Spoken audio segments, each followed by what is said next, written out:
we're all set. If you want to go ahead and get started, thanks for you all being here and taking time out of your busy and hectic kind of new reality that we're in to do this interview with the Center for Ethics and Public Engagement at Luther. And I really, really appreciate you just taking the time and especially considering all the work that you're doing for Decorah. So if you could all just quick introduce yourselves, just like a little introduction and anything else you want us to know, that'd be great. Sure. Well, I'm Kayla Scholl. I work at Luther College. I'm the Director of Music, Marketing, and Doreen Programs. And I was heavily involved with the setup of the Mutual Aid Network. But after about 2 to 3 weeks, I handed over a lot of work to Kristen, who took over as the administrator of the project. Yeah, so I'm Kristen Egan. I live and work in Decorah, do community organizing and communications work here. And I managed it for 2 or 3 weeks before I handed it over to Angela. Yes. Hello, I'm Angela Leuenberger. I'm current coordinator for the Mutual Aid Network, and I also do small business consulting here in Winnebago County too. So. Awesome. So you've all kind of alluded to it, but if someone would like to give me a background on what the Mutual Aid Network is in Decorah and Winnebago County, how did it come about, and how it's been interacting with the community just in the age of coronavirus and all of the new kind of challenges that brings. Yeah, so the Mutual Aid Network is a community of neighbors helping neighbors. The website and the Facebook group offer a chance for people to express if they have a need or express if they are able to help fulfill a need for someone else. It's also a place for people to inform others of community resources that are available to help during this time in various ways. So in the very beginning of the COVID outbreak hitting the U.S., I started to feel a lot of fear of the unknown, and I started seeing how quickly life was going to change. For a lot of people, businesses and restaurants having to close their doors, people becoming unemployed, essential workers being busier than ever, and all of a sudden having kids at home, et cetera, et cetera. And so as I was thinking about that, I also was realizing that a lot of people's schedules might be opening up for a variety of cancellations and reasons. And so I thought, well, there is a greater need than ever, but there also might be more opportunity for people to help fulfill those needs. So that inspired me to kind of ask the question of how we could connect those people together. And I immediately thought of Decorah Now, because you can post on Decorah Now like, I'm selling an item or I'm looking for an item. So I reached out to them to see if they'd be willing to kind of host something like this on their website, and they graciously and quickly stepped up to make it happen. Yeah, so we currently have a survey that is based on the Decorah Now website. We have it linked from a few different places, but basically you go there and any person, when they follow it, can say, I need help or I can help. And then they fill out the survey based on that. That's really the first step for our community members to get involved. They also have an option if they're interested. We have a mini board or a team huddle that kind of gets together, and if they're interested in that, they can sign up for that too. We're at about 130 volunteers already in the community who said they can do different things, such as running errands, providing childcare, monetary donations when people can't pay bills, even people looking for temporary work in different pen pal services and things for some of our people, community members who are living alone and maybe not able to leave their house, and video calls and things like that. To date, we've had about 32 requests for help come in. Most of them are via this electronic survey. We do have a phone number and people can call and text that way as well, if they don't have access to internet, although that hasn't been the most popular means as of yet for people to reach out. Great, thank you. And Kristen, if you want to jump in with that, feel free, or we can kind of move right along. But you said 130 volunteers. That's awesome. Yep. And when was this started? Oh, Kristen, you might know that better than me, the day that kind of everything launched, you and Kayla. I don't know the exact day, but I think it was like mid to late March. So it's been a Yeah, little over a month, like 4 to 6 weeks, somewhere in that range. great. Probably And right all around the the time is 20th. kind of, time feels different nowadays Yeah. too. So that's fantastic to know that, in that short time, you've been able to mobilize our community in that way. How are you each individually involved, or what really inspired you to become a part of this project specifically, as you kind of saw the community need arise? Yeah, so I kind of spoke to my motivation in a sense in your last question of kind of like seeing how quickly things were changing. But I just think life is about serving others, and when we get afraid, we're more often to kind of like retreat within ourselves and worry about ourselves. And so I just saw an opportunity instead of I feel like I'm pretty lucky right now. Like I'm employed and I'm young and healthy, and so I'm not probably the person most in need. But there are going to be many people in need in the community at no fault of their own, of course. So I guess that's what motivated me to get started. I will say I was only involved for really a couple of weeks, and so I'm really inspired and motivated by the people who took the idea and then actually made it a reality. So I'm just thankful for Kristen and Angela and all the many, many people and organizations involved that made that happen. Yeah, so I guess I'll go next. I'm involved with the aid network just as the administrator and now as a volunteer. And at the time, I think we were all experiencing a lot of uncertainty, like Kayla mentioned, and just to have a project that you can jump into and feel like you're being helpful in a time of crisis or a time of uncertainty, a time of challenge is really a powerful thing. And I think we saw that too with just how quickly our volunteer base filled up. Angela mentioned that we have 130 volunteers. Over 100 of those were in the first couple days. When people feel uncertain about things, they want to help. When people feel like something is happening to their community, like they want to help. And I think like action is just such a natural human response to fear and uncertainty. And yeah, being able to work with this project in like kind of that role was just a real gift at that time when uncertainty was something that everyone was facing, and being able to be a connector for people is really a gift.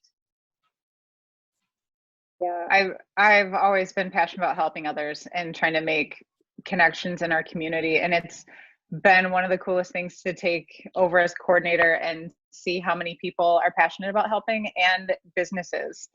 So it's really just fun to be a part of this, and yeah, and hear the enthusiasm in people as you're talking to them, and how many people are so grateful that there is something like this out there. So it's very rewarding so far. That's great, and thank you all for being the kind of the binding and the connecting of all of these people that want to help, and creating, sensing the need, and creating a space for those people to help and to reach out and get help as well.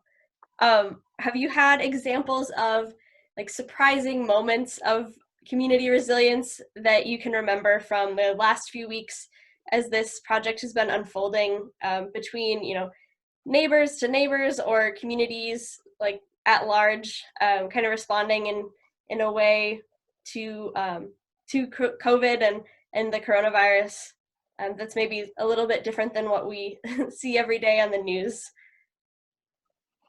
I think just the passion in the volunteers, and when I mentioned there's only been 32 requests so far and we have 130 volunteers, so naturally every volunteer isn't busy doing something all the time.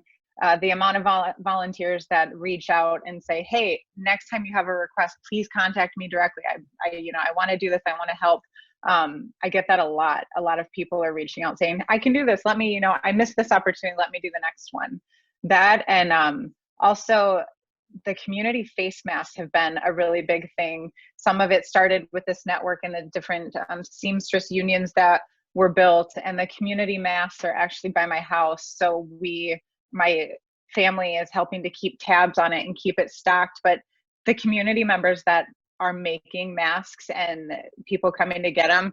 At our location alone, we've gone put out 2,500 masks that people have taken, and that's just at that location. Other people, you know, these people who are working so hard to make masks are giving them to hospitals and other areas as well. So the amounts, it's so cool to see so many people just finding skills and things that they have that they're good at and finding ways to connect it in the community. That's great. Can you explain a little bit more? Is it a drop-off site, or is it kind of like a pickup node contact kind of pickup area for these masks? Yep. So there are Rubbermaid totes at the end of her driveway, and 2 of them are labeled. Everything is labeled, and there's signs hanging for community masks. The tote at the end of the driveway is strictly for masks, and they come in a Ziploc bag with 2 masks and a note saying, you know, this isn't a N95 mask. Please wash it. Stay safe. Then there's other totes that actually have extra fabric and materials that the different seamstress people are using to drop off fabric and collection points. So we've been taking the masks and packaging them into 2s, and then there's lots of wipes out there. So every time someone opens the tote, they can take a wipe and wipe it down to help prevent the spreading of germs. So it is a drop off or a pickup point to pick up masks, and then people can drop off fabric. Wonderful. I would just add to that question, Piper, talking about summarizing examples of community resilience. A big part of my job when I was working with the network was getting connected to various organizations that's already doing great work and how they're responding. And it really opened my eyes to the amazing resources that we do have here in Winneshiek County. And not only that we have them, but that they communicate with each other, and they really are doing amazing work at, even before this started, at weaving the web, that safety net that people have, our community has here in Decorah. And in response to this, we just saw that amplified. And so we were invited as a project that tries to connect people to other volunteers, just people to people. We got connected to a lot of different resources. So now when we get requests in, if it's not something that's suitable for a volunteer to help with, say like paying rent or something like that, it's so easy to know, like, oh, I know of this other organization in town that already is practiced at that and has been helping people with that type of thing for a long time. And so we've had so many referrals, and that's just been, yeah, a really awesome kind of unflowering, like blossoming, I guess is what I'm meaning to say, of all this, is seeing how we fit in with the broader health network that already is happening and that has been growing in response to all of this. Yeah, great point, Kristen. I know today you'll see in the paper there is a resource network.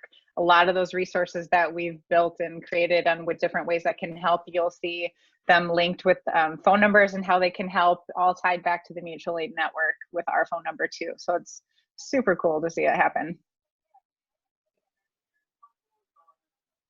And with kind of on the same line of this question, but just looking at the positive impact that this is obviously having on Winneshiek County and the ability for the mutual aid network and Winneshiek County residents to kind of mobilize in a positive way in the wake of such uncertainty, do you think this is pushing back and kind of creating its own narrative of hope and kind of resilience during this time, where if you turn on the news or if you look on any social media, it feels like we're all kind of being divided in a lot of different ways between, price gouging and all of these kind of scary tactics that we see in the news that people are kind of bringing themselves closer and closer into themselves and not broader into their community. Is this project pushing back against that,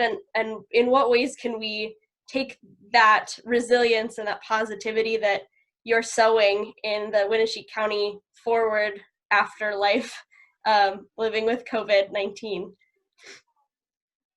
I think we're seeing a lot of resilience within the individuals in our community and with the businesses. I mean, we're seeing so many businesses who are stepping up to donate profits to the mutual aid fund.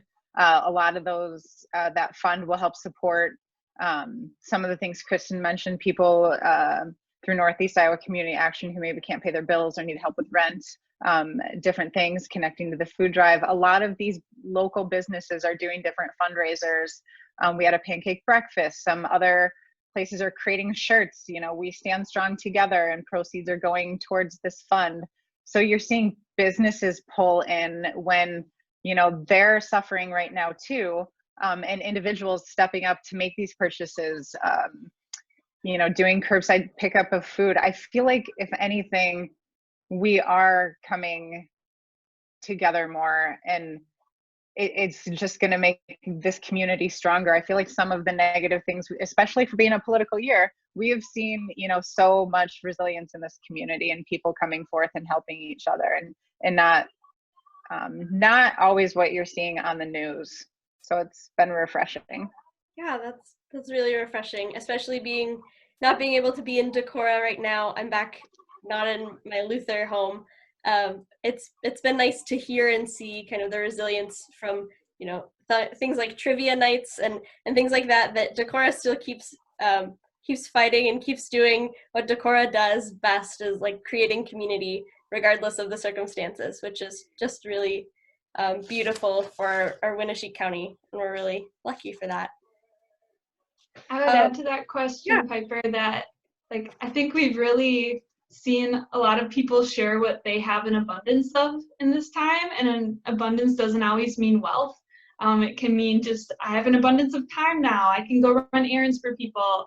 I have an abundance of energy. I can go walk dogs for people. I have an abundance of rakes. I'll bring it to this this woman who requested to have her yard raked, and in case other people show up without rakes. I mean, I think this time asks us, and our project asks people, what do you have an abundance of that you're willing to share?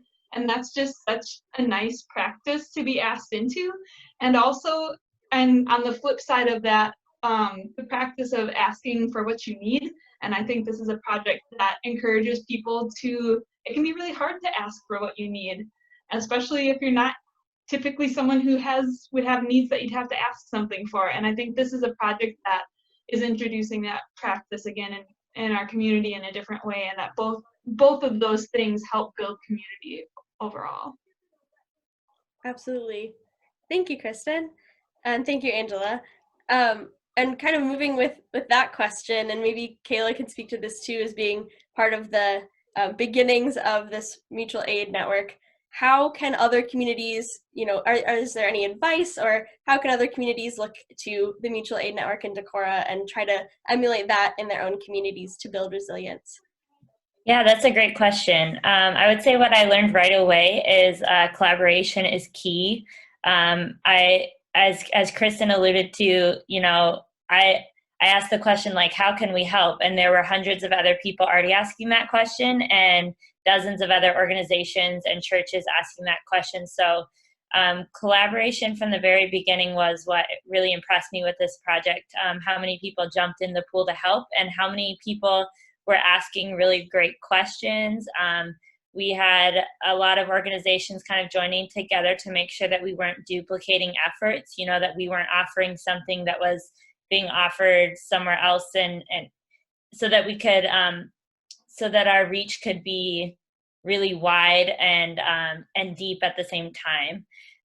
So I guess that's what I would say is, don't be afraid to ask questions. And also what I learned is, don't feel like you need answers immediately. I felt really stressed in the beginning about like getting help right away, which is important, but also I think we've all realized that this is we're settling in for the long haul for for a while. We don't know how long this is going to go on, and so whatever is set up needs to be sustainable. And that's what so many people in this community taught me. I can't even list all the organizations that helped to develop the mutual aid network, but certainly on the list, like a few that I can think of are Decorah Now, obviously, who stepped in right away to get the forms up and running and do all the tech side of things.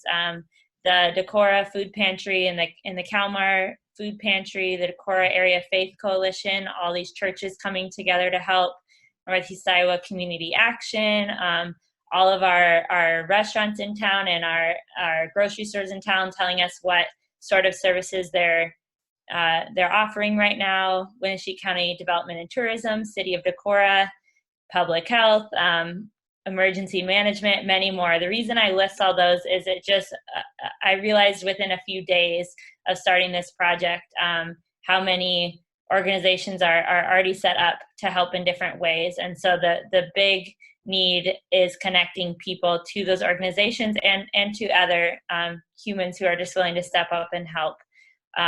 We also, when we started this network, found, Facebook groups of other mutual aid networks across the nation and across the world who are asking a lot of the same questions as us. And so that made us feel not so alone. And it made us feel like, wow, there really are hard questions to answer that we need to take the time to set this up, correctly and to set it up for the long haul. So.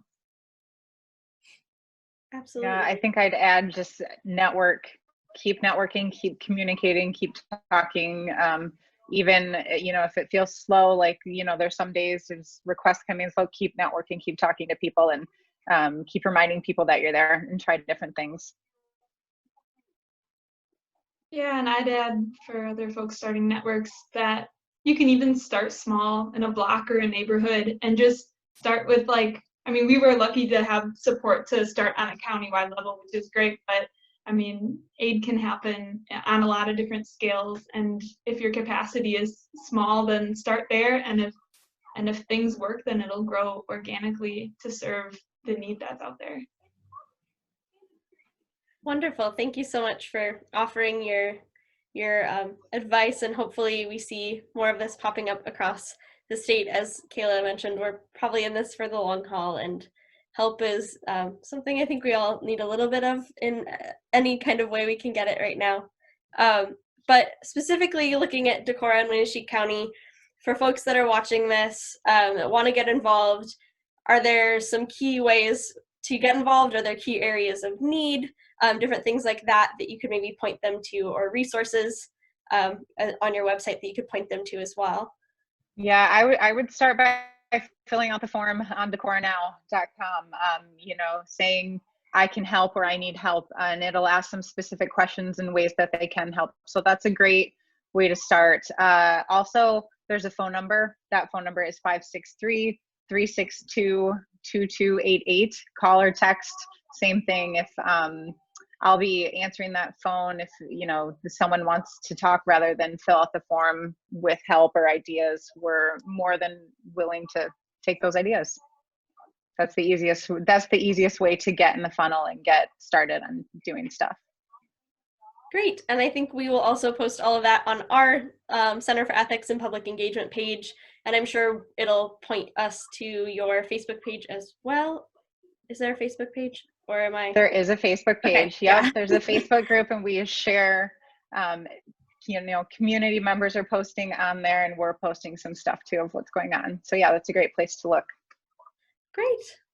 Wonderful. If you have anything else you want to cover, feel free to speak now, or otherwise we can wrap up. But thank you all so much for doing the work that you're doing. It is really the most needed time, I think, for all of us, and you're adding a little bit of certainty to a very uncertain world, I know, for Decorah and for Winnebago County, and inspiring a lot of other communities to do the same. So thank you. Thank you, Piper. For having us, Piper. Have a good one. Stay safe. Yeah, you too. You too. Thank you. Bye. Bye.